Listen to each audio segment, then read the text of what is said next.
আসসালামু আলাইকুম। আজকে আমি রান্না করছি ডাটার ঝোল। নজনে ডাটাতে তেল কম দেয় ভালো।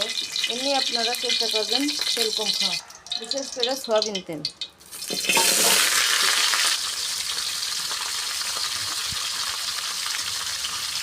এখানে আমি ঝাল সর্ষে,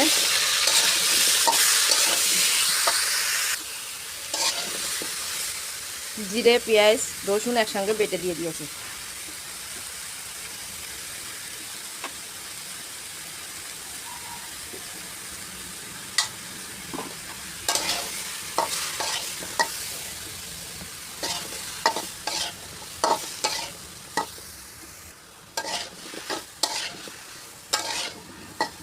ডাটাটা ভালো করে নাড়লে ভালো হবে।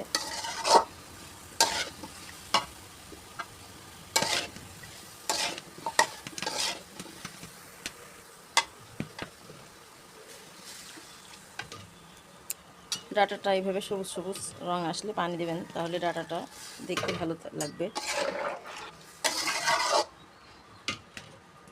আমি এটা কষাবো না, যা কষালাম আর কষাবো না, একবারেই পানি দিয়ে দেব।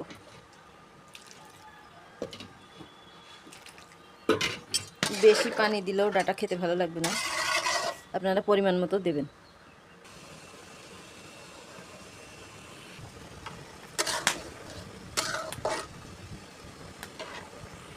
হয়ে গেল মজাদার শর্টকাট ডাটা রান্নার ঝোল।